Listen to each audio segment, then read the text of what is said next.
We have a special guest in studio tonight. We have the honor of being joined by Secretary Charlton McGinley with the Louisiana Department of Veteran Affairs. Welcome, Secretary McGinley. Thank you for having me. So I know you come all the way from Baton Rouge. What brings you to Shreveport today? Today I attended the Military Affairs Council meeting, and then I want to come talk to a local nonprofit who's doing some great things for our veteran community up here in Northwest Louisiana. And then going to meet base leadership and talking to them about how we as a department can continue to help the base and its veteran population thrive in this area. And we obviously have a large veteran population with Barksdale being here. Right. And I know that part of your mission is you're hoping to help our service members transition into everyday civilian life after, and do it specifically here in Shreveport. That's right. So in my department, we talk a lot about the active duty bases, so Barksdale and Fort Johnson.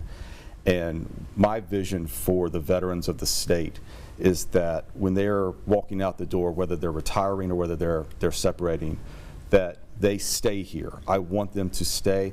I want our sons and daughters who left the state to come back home. And then I want service members who are looking for a new opportunity to consider Louisiana when they land. And so Barksdale and then Northwest Louisiana in particular is prime location. You've got great access. You've got a major VA hospital here. You've got this major military installation, and there's lots of opportunity that we are seeing for veterans to say, you know what, we want to make Shreveport-Bossier our home after the service. And I know that you've been in this role for a little over a year now, so talk to me about your vision for Louisiana. So my vision is very simple. Louisiana will be the best place for veterans to live in, and that makes sense. And for me, when I think of veterans, I think of the education, the training, the experiences that veterans have, the leadership capabilities that veterans bring to your local communities. And something that's overlooked is the fact that veterans aren't thought of as an economic powerhouse, but we are. In your community here, Caddo-Bossier, you've got 28,000 vets. Those vets bring in hundreds of millions of dollars in DOD and VA money into your tax base, making your tax base stronger, which ultimately provides the services for the community. And that's not even including what they could be, you know, what their job is and how they can contribute in other ways. And something many people may not know about you is that you were actually a professor while you were secretary last semester, right? I was. At LSU. It was a true honor. It was a one semester opportunity. We were restarting our veteran law clinic and essentially trying to use law students as force multipliers for veterans to get some additional legal help. Last semester it was helping them with disability claims. Next semester, or this semester, they're helping with discharge upgrades. And I'm hoping in the future that we can help use that clinic for indigent veterans to get end-of-life services, your wills, your power of attorney, those legal documents that everyone should be secure in themselves with. Very exciting. Well, let's talk about looking forward, right? So March is right around the corner, and we have the air show coming up, right?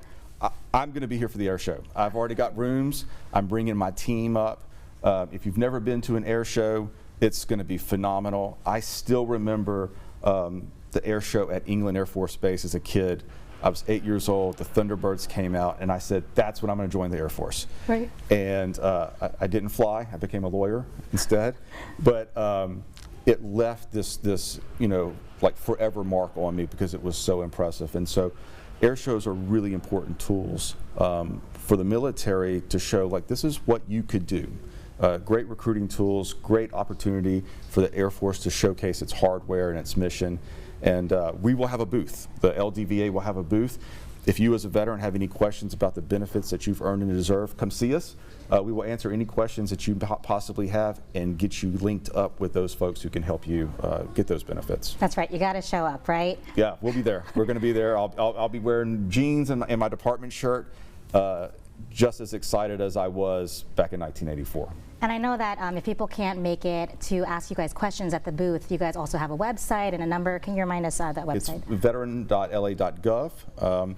We have 74 locations. We've got a location on Barksdale and here in Shreveport as well. And our counselors are standing by to help anybody that may have any questions. I highly encourage, if you haven't, follow us on Facebook, LinkedIn, Twitter, whatever it may be. We put out a significant amount of information about what's going on in every community with our veterans and the resources that they can link up with. Well, Secretary McGinley, thank you so much for your time and insight today, and we wish you a safe trip back home. Thank you, ma'am. Appreciate it. Of course. All right, guys, keep it here. We'll be right back.